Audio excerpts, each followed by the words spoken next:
Kalau bujukan-bujukan seperti ini sampai diberikan tawaran 547 triliun. Ngapain kita jadi sebuah negara sih? Kalau nggak punya kekuatan atau tidak mampu menunjukkan posisi tawar sebagai sebuah negara yang besar gitu. Buat apa?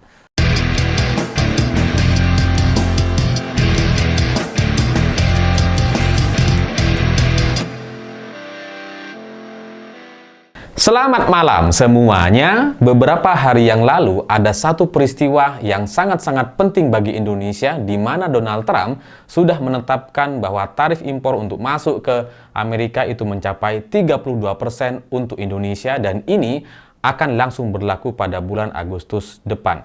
Dan ini adalah sebuah peristiwa yang sangat luar biasa dampaknya bagi kita, tapi secara pemberitaan atau bahasan di media hari ini itu tidak terlalu menarik untuk dibicarakan. Malah orang-orang masih membicarakan terkait ijazah Pak Jokowi. Yang secara dampak sebenarnya nggak ada sama sekali, tapi tarif impor ke Amerika atau tarif yang dikenakan kepada Indonesia yang mencapai 32% ini bisa kemana-mana efeknya gitu ya. Dan ya entah gimana ceritanya, Donald Trump seperti sudah belajar ketika menghadapi Cina. Karena ketika dia memberikan tarif 32%, dia juga langsung memberikan ancaman agar Indonesia tidak melakukan respon atau perlawanan seperti yang dilakukan oleh Cina. Nanti kita akan melakukan atau mengenakan tarif yang sama. Jadi kayaknya Donald Trump agak trauma dengan Cina gitu, sehingga ketika menekan Indonesia dan dianggap kita ini adalah negara yang berada di bawah Cina, jadinya Trump bisa semena-mena untuk menebarkan ancaman kepada Indonesia. Sementara di sisi lain, para pejabat-pejabat kita di Indonesia itu malah justru coba membujuk Donald Trump dengan melakukan deal-deal impor dari Amerika supaya neraca perdagangan antar dua negara ini bisa dianggap imbang atau surplus untuk Amerika katanya. Jadi ya pejabat-pejabat kita menawarkan paket impor produk-produk Amerika ke Indonesia. Diharapkan dengan begitu Donald Trump bisa senang, sehingga kemudian nantinya tarif impor 32% itu bisa dihapus atau setidaknya dikurangi. Dan bujukan yang dilakukan oleh para pejabat kita itu menurut saya pribadi itu menunjukkan kelas yang sangat jauh sekali berbeda. Kita memang bukan apa-apa nampaknya, dan kita bukan Cina yang bisa memposisikan diri sebagai negara yang mandiri, yang merdeka, yang siap melawan kapan saja. Tapi Indonesia bukan Cina.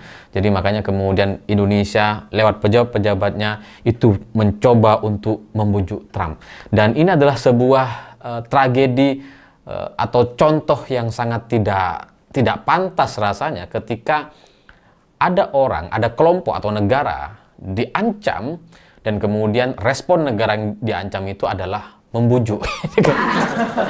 Itu kan menunjukkan bahwa kita ini ya udah nggak ada harga dirinya sebagai sebuah negara gitu. Kalau kita diancam, negara ini diancam, secara teori dasar kalau kita diancam ya kita ngelawan. Kalau kita beranggapan bahwa kita adalah sebuah negara yang tidak bisa diintervensi atau diperlakukan semena-mena oleh negara lain. Tapi faktanya hari ini kita justru membujuk, yang menunjukkan bahwa ya jangan lagi lah setelah ini kita bicara soal Indonesia adalah negara besar omong kosong gitu. Karena ketika kita diancam sama Trump, kita jangankan diem gitu, jangankan ngelawan, diem aja nggak bisa gitu, malah justru membujuk.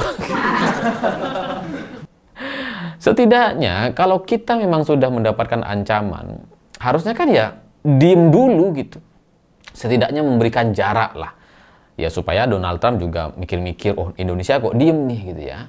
Jangan langsung kemudian hari ini diancam, hari ini juga kemudian melakukan bujukan-bujukan.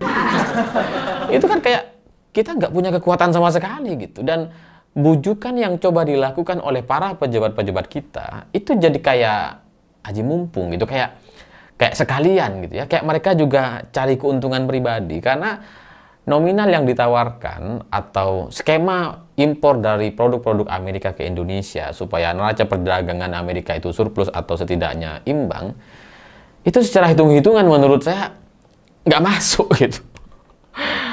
Itu secara hitung-hitungan, secara kasat mata itu bodoh sekali, kayak kasar sekali atau terlalu mudah untuk dibaca bahwa kita memang lemah sekali sebagai sebuah negara. Karena pemerintah kita itu menawarkan paket impor produk-produk Amerika senilai 34 miliar dolar atau 547 triliun rupiah. Saya nggak ngerti kenapa sampai muncul angka ini gitu, sampai 547 triliun atau sekitar 34 miliar dolar. Karena angka-angka ini disampaikan sebagai sebuah proposal penawaran kepada Amerika dan Trump, itu nampaknya hanya berdasarkan asal nilainya atau nilai impor barang dari Amerika ke Indonesia itu bisa lebih besar dibandingkan yang bisa kita ekspor ke Amerika. Itu karena nilai ekspor kita ke Amerika itu hanya sekitar 26 sampai 28 miliar dolar. Jadi kita ngekspor barang ke Amerika sekitar 28 miliar dan kemudian nanti kita ngimpor dari Amerika sebesar 34 miliar dolar. ya kalaupun misalkan mau ngebujuk setidaknya ya tipis-tipis lah gitu ya. Kita ngekspor 28, kita impor ya 25 kayak gitu ya. Atau maksimal ya 28 juga. Kalaupun supaya Amerika ini bisa untung ya 29 lah gitu kan. Ini 34 miliar gitu. Jauh sekali bedanya gitu. Dan dengan adanya tarif 32% yang ditetapkan oleh Donald Trump atau Amerika, sebenarnya secara dampak kepada kita itu tidak akan sebesar 34 miliar dolar dari paket impor barang yang coba kita tawarkan kepada Amerika gitu. Efeknya itu mungkin nggak sebesar itu gitu. Jadi kalau kita mau hitung-hitungan dari total ekspor kita ke Amerika sebesar 28 miliar dolar itu, kalau dengan pengenaan tarif 32%, itu kan nantinya mungkin akan berdampak kepada kita. Mungkin akan ada kerugian sekitar 1 atau 2 miliar rupiah penurunan angka ekspor kepada Amerika. Kalaupun misalkan semua barang yang selama ini kita ekspor ke Amerika kemudian tidak bisa masuk, lalu kemudian 28 miliar dolar yang seharusnya kita bisa dapatkan dari Amerika kemudian tidak bisa lagi karena kita tidak punya pasar di sana, karena kita tidak bisa masuk, atau kemudian barang-barang kita kalah bersaing dan sebagainya. Ya tetap aja kita cuma rugi 28 miliar gitu. Kalau kemudian menawarkan 34 miliar dolar kepada Amerika untuk membeli barang-barang mereka, ya efeknya akan kemana-mana juga gitu. Udahlah ekspor kita masih belum tentu itu kemudian nanti diterima sama pasar Amerika gitu ya. Sementara kita udah pasti harus impor barang-barang Amerika yang sebenarnya mungkin kita juga nggak terlalu butuh dari mereka. Atau kadang-kadang ya harganya juga nggak terlalu fair untuk kita gitu. Jadi untuk sebuah logika perdagangan antar negara yang kemudian muncul solusi yang hitung-hitungannya terlalu naif seperti ini, saya terus terang kebingungan bagaimana cara para pejabat-pejabat kita untuk menunjukkan bahwa negara ini adalah negara yang merdeka, negara besar yang mandiri dan bebas tekanan dari negara manapun. Dan lebih dari itu semua, ternyata bahkan pejabat-pejabat kita nggak bisa berhitung terkait keuntungan-kerugian yang kita dapatkan dengan kebijakan-kebijakan atau tawaran yang disampaikan kepada Amerika. Ini belum lagi mereka masih menjanjikan untuk berinvestasi di Amerika dengan dana dari Danantara. Jadi saya khawatir para pejabat-pejabat kita ini hanya berpikir soal keuntungan pribadi, karena dengan menawarkan impor produk-produk dari Amerika ke Indonesia, mereka mungkin hanya mikirnya ya supaya nanti itu bisa kemudian mereka kendalikan dan mereka mendapatkan manfaat dari itu semua. Tapi di luar soal impor-impor barang yang sebenarnya kita tidak memerlukan ini gitu ya.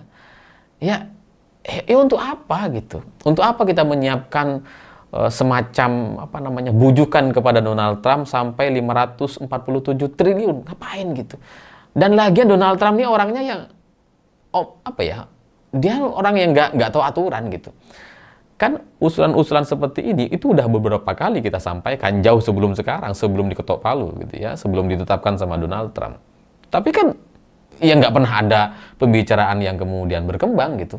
kita hanya membujuk untuk ngimpor barang-barang dari Amerika, tapi Amerika nampaknya melihat bahwa ya memang kalian butuh aja gitu. Bukan karena untuk menyimbangkan neraca perdagangan dan sebagainya. Jadinya ketika kita sekarang diancam, diperlakukan semena-mena seperti ini, kenapa solusi yang ditawarkan justru membujuk Donald Trump yang sebelumnya emang udah nggak tahu aturan gitu. Yang kalau kita bujuk nih, kita ngimpor, belum tentu Amerika merasa bahwa mereka diuntungkan, belum tentu. Ya kalaupun kita tidak bisa melawan seperti Cina, ya setidaknya berusaha lah, ya, berusaha cari negara yang nantinya bisa menjadi pengalihan produk-produk ekspor kita. Memang akan berat sekali, tapi lebih berat rasanya menanggung kerugian untuk melakukan impor barang dari Amerika sebesar 547 triliun yang secara harga, secara permintaan, kegunaan, atau manfaatnya bagi Indonesia itu belum tentu dibutuhkan. Setahu saya orang yang berdagang, yang transaksi jual beli itu semuanya antar keduanya itu saling membutuhkan. Yang menjual membutuhkan agar barangnya itu bisa laku dan dia mendapatkan untung. Yang membeli juga memang membutuhkan barang itu. Jadi sama seperti kita ketika kita beli apapun lah barang, itu karena kita butuh gitu dan kemudian kita cari. Itu kan logika dasar perdagangan gitu. Sehingga ya kalau sekarang kemudian dibuat skema, oke, kita impor dari Amerika sekian supaya kita bisa ekspor dan kemudian tarifnya bisa diturunkan. Itu kan udah tidak wajar gitu.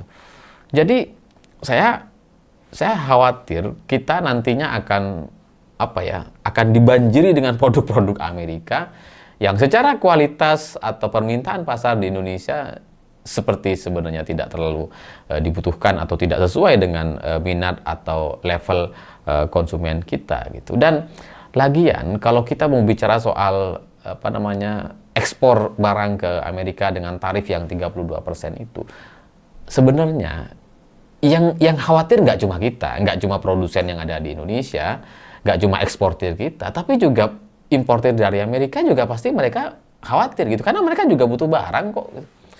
Kalaupun mereka mau pindah barang itu ke negara lain, kualitasnya nggak akan sama gitu. Jadi di situasi seperti ini, yang pusing sebenarnya kedua pihak gitu. Importir Amerika juga pusing, eksportir kita di Indonesia juga pusing, sama ini. Dan Donald Trump itu ya cuma semena-mena aja gitu. Kenapa kemudian dengan situasi yang seperti ini, kita tidak bisa menyadari bahwa kita sebenarnya punya posisi tawar untuk kemudian memberikan satu komentar-komentar yang mengejutkan bagi Donald Trump dan Amerika. Ya setidaknya kalau tidak bisa melawan, diemlah gitu. Ini malah ngebujuk, butuh. Kalau kayak gini kan seolah-olah kita tuh sangat butuh Amerika. Oke lah, kita butuh memang barang-barang kita untuk dibeli gitu ya. Tapi kan pada akhirnya ini nggak bisa kemudian diatur-atur seperti ini. Secara natural atau alamiah, namanya perdagangan, jual beli itu ya harus saling membutuhkan kedua belah pihak. Kalau salah satunya saja kemudian semena-mena, kenapa kita kemudian masih ikut dengan aturan yang mereka buat sendiri? Apalagi sampai kemudian membujuk-bujuk untuk bahkan merugikan dirinya sendiri. Ngapain gitu? Ya, melawan Trump seharusnya bisa menjadi sebuah contoh bahwa negara ini katanya kan negara besar yang sering digaung-gaungkan oleh para pejabat kita. Harusnya ini menjadi sebuah momentum untuk memberikan perlawanan dan pelajaran supaya masyarakat kita menyadari atau mengakui bahwa kita memang sebuah negara besar dan tidak tunduk kepada asing. Ya karena Amerika ini asing gitu. Apalagi presiden kita kan begitu tegas. Antek-antek asing, kita lawan. Ini bukan kita bujuk. Buktikan dong kalau kita adalah sebuah negara besar macan Asia yang kemudian bisa memberikan satu sikap kepada Amerika terkait kesemena-menaan yang mereka lakukan gitu. Kalau bujukan-bujukan seperti ini sampai diberikan tawaran 547 triliun. Ngapain kita jadi sebuah negara sih? Kalau nggak punya kekuatan atau tidak mampu menunjukkan posisi tawar sebagai sebuah negara yang besar gitu. Buat apa? Ya kalau mereka maksa, kita juga kan bisa melakukan hal yang sama. Mereka mengenakan tarif yang seperti itu, kita kan juga bisa. Kenapa kalau Trump mengancam, kita tidak bisa mengancam balik seperti hal yang dilakukan oleh Cina? Kenapa gitu? Padahal pada akhirnya dua negara ini, Amerika dan Indonesia, sama-sama membutuhkan. Tapi kita tidak menyadari itu semua, seolah-olah kitalah yang membutuhkan Amerika. Saya pikir itu. Terima kasih sudah menonton. Begitulah kura-kura.